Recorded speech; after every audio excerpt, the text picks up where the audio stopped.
Hi guys, I'm Chase from the Standard Design Group Nurseries. Today we'll be kind of teaching you guys about vegetable care as well as some companion planting to help your plant really thrive in the garden. So right now I have a tomato plant in my hand and we're going to kind of go over the steps to care for this to produce the most fruit for you and also last you through the entirety of the season. If we bring it in here a little bit, the first thing we'll talk about is the different parts of the plant.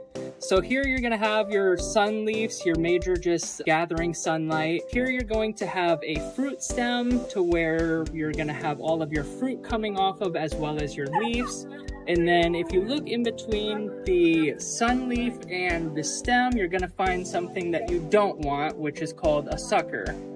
This is going to be something that steals a lot of nutrients from the main stem of the plant and focuses everything in the wrong direction. So if you can catch them real nice and early like this one, you can go ahead and just take this and pinch it right out.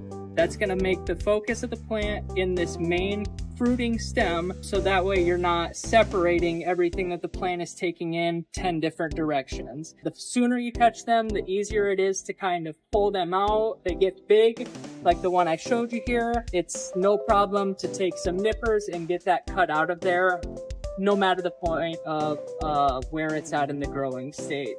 Another cool thing you can do with these is tomato plants are technically a vine, and all of this fuzzy stuff along here can be turned into roots if it touches the dirt. So if you're not using a trellis system, tying it up with string, letting it just fall all over the ground, then you're going to run into a problem where this is rooting all over on the ground and it becomes a huge mess to take care of. When you take this big sucker out, you can also put it into the dirt and let it root itself in and become its own separate tomato plant, and you can kind of handle it that way while also recycling most of the uses for it. The next thing we'll talk about is kind of introducing some companion plants to put in the garden along with, say, tomatoes here. One great one is basil, which is going to be kind of a little lower lying plant that will provide shade to your soil while also not compete with the resources that your tomato plant needs. I brought an oregano over to show kind of when a plant gets too much sunlight and wants to go into a flowering stage. The actual things that you want from it tend to become bitter, tart, not taste right.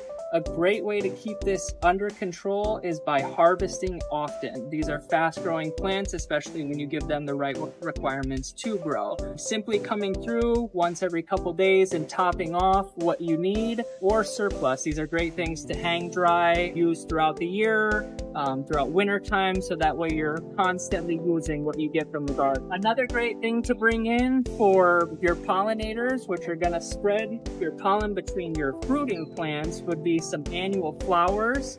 These are going to bring in your bees, your butterflies, and many other pollinators that'll spread throughout your tomato plants, your cucumbers, squash, anything with nice big flowers that are coming out. These are going to be great things to attract bees, pollinators, and butterflies to that garden. One of the main highlights that we're going to have for today is going to be the tomato and kind of diagnosing some of the problems that you might see with it in the garden. The first one we'll talk about is too much water. What tends to happen is you'll start lower in the plant and you'll start to see yellowing leaves. If that is happening, you're going to want to cut off watering for a couple days, let the soil dry out, let the roots dry out. It's going to create a much more healthy environment for the tomato to grow in. You're not going to have splitting tomatoes in the dying heat, which is the next thing I'll talk about, which is overwatering and not keeping the soil at a consistent moisture. When the tomato isn't at a consistent moisture, they tend to not be able to control themselves and just suck until the tomatoes will burst. Another thing that can cause the tomatoes to split like that is calcium deficiency, which you can fix with applying like a fertilizer in a higher category of the phosphorus. Another thing is too little watering. With too little watering, you'll notice brittle leaves. It'll start towards the top of the plant rather than the bottom of the plant. They'll go from yellow to brown very, very quickly. You'll notice drooping of the leaves, and at this time, you're going to want to water it, but just not in the dead of the sun. You're going to want to try to get to it early in the morning, get the water in the system, so that way it feels full and doesn't keep sucking throughout the sunlight. Another thing is tomato blight. A great thing for that is coming out with like an insecticidal soap, something that you'll spray and kind of massage into the leaves. That's going to protect you against aphids, mites, thrips, things like that, to keep them off your plant. And then with that, you'll also be in a place where you're not killing your healthy larvae like ladybugs, and you're not harming your pollinators like the bees and the butterflies that we talked about. And so you're just staying in a kind of all-around healthy place, organic for the tomato. There's plenty of local suppliers. A lot of people order them online. They tend to come with like a freezer pack with them, and they stay in a dormant state, so that way they arrive to you alive.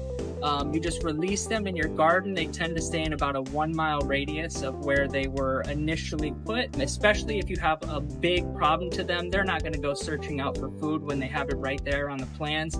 Great thing to have in a garden, not harmful to the tomatoes whatsoever, but will be your protector of the tomato plant as an insect. Generally, if you're starting a garden and you're fresh at this, it's going to take 2 to 3 years for things to fully adjust. If you're introducing tons of edible things into an ecosystem that hasn't had it, you're going to draw in things from your neighbor's yard, everything like that. So you're going to want to be your best protected as you can be going from the start, but you also have to kind of realize that is a working process, and you will have to wait that 2 to 3 years to see the full ecosystem come together in your garden. First 2 years, you might see a rapid growth in some of the insect problems, but those can easily be taken care of with right garden management steps. And that's kind of where we'll talk about marigolds, for instance. These are going to be a great annual flower to kind of resist your pests. They'll also work for deer, squirrels, and rabbits as well.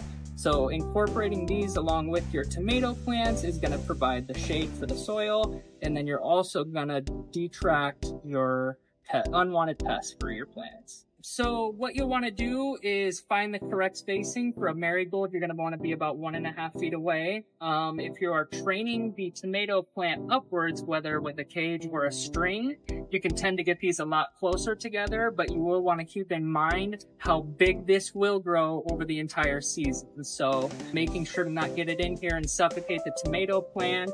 Another way to get things real close is to keep real tight maintenance on your first foot of the tomato plant, making sure we keep all of this cut off. It doesn't matter if it's a sun gathering leaf, a sucker, as long as it's not the main stem, you're going to want to cut it off. That'll help with when you are watering it. If you don't have an irrigation system, when the water hits the dirt, it tends to splash up on the tomato plant. And if it's getting all over all of these leaves, you're going to end up developing bacterial or fungal diseases, and we don't want that.